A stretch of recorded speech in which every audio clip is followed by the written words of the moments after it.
நிறைய நமக்கு இந்த பாதையில் அத்தாட்சி கிடைக்கப்பட்டிருக்கு. ஒவ்வொருத்தரும் சொல்லவும் செய்வோம். உடல் ரீதியாக, மன ரீதியாக, பொருளாதார ரீதியாக, இன்னும் மறைவான எத்தனையோ விஷயங்கள்லேருந்து நம்ம மீட்டு கொடுத்துருக்கான்.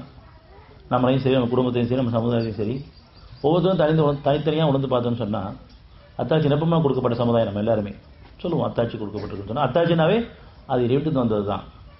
எப்படி பிரார்த்தனைன்னு சொன்னால் இறைவன்ட்டு வருது, இறைவன் திரும்புவோமோ, நம்பிக்கைன்னு சொன்னால் இறைவன் திரும்புவோமோ, அது மாதிரி அத்தாட்சின்னு சொல்லும்போது இறைவன்ட்டு வந்தது தான் அத்தாட்சி.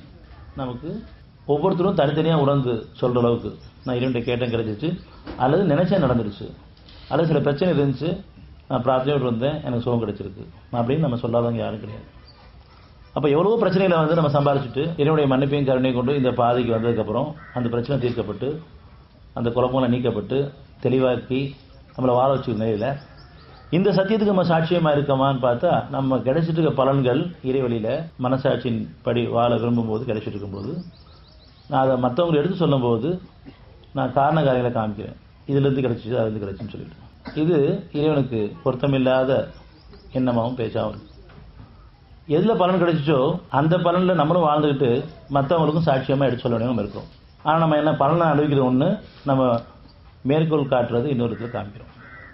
இதன் காரணமாக தான், அல்லது என் அறிவின் காரணமாக தான் ஆரம்பிக்கிறோம், அல்லது இவங்களால தான் அவங்களால தான், அல்லது என்னுடைய முன்னொரு மூதாதையர் காமிச்ச வழியில் இதில் இந்த வழியில் போனனால தான் அப்படின்னு சொல்லிட்டு உள்ளுக்குள்ளே கேட்டு சமாதானம் அடைஞ்சு புதிய படைப்பாக படைக்கப்பட்டதுக்கு அப்புறமும் நம்ம உண்மையை மறைச்சு சத்தியத்துக்கு புறமா நம்முடைய பேச்சுக்கள் என்ன இருப்பதன் காரணமாகவும் நம்ம இறைவனுக்கு துரோகம் பண்ண இருக்கும்.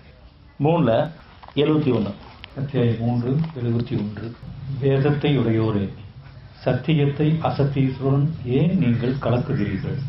இன்னும் நீங்கள் அறிந்து கொண்டே ஏன் உண்மையை மறைக்கிறீர்கள்? யாரெல்லாம் மனசாட்சியோட வாழ விரும்புகிறாங்களோ எல்லாம் வேதத்துடையவர்கள் தான். அந்த வேதம் உங்கள் ஆன்மாவாக இருக்குது, மனசாட்சியாக இருக்குது. வேதத்துடையோரே, சத்தியத்தை அசத்தியத்துடன் ஏன் நீங்கள் கலக்கிறீர்கள்? இன்னும் நீங்கள் அறிந்து கொண்டே ஏன் உண்மையை மறைக்கிறீர்கள்? உங்களுக்கு இறைவனிலிருந்து அந்த சுகம், அருள், ஞானங்கள், அத்தாட்சிகள் எல்லாம் கொடுக்கப்பட்டதுக்கப்புறம் எதுக்காகன்னு சொன்னால் அந்த சத்தியத்துக்கு நீங்கள் சாட்சியமாக வாழ்ந்துருக்கா, நம்ம எல்லாம் சாட்சியமாக வாழ்ந்துருக்கா.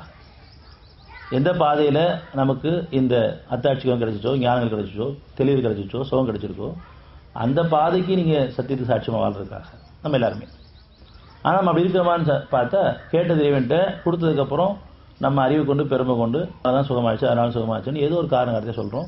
அப்படின்னு சொன்னால் எனக்கு அதுலேருந்து சில விளக்கம் கிடைச்சி, இருந்து விளக்கம் சரி கிடைச்சுன்னு சொல்லிட்டு இந்த உண்மையை மறைச்சிட்டு நான் மனிதருக்கு பயந்து இந்த குர்ஆன், வேதம், இறைவன் அப்படின்னு சொல்கிறத மறைச்சிட்டு நம்ம சில முன்னோர்கள் முதலாளர்கள் தத்துவங்களை எடுத்துக்கிட்டு அது நம்ம மற்றவங்களுக்கு எடுத்து சொல்லிட்டு இருக்கோம். இது நம்ம இறைவன் பண்ண வேண்டிய துரோகம்.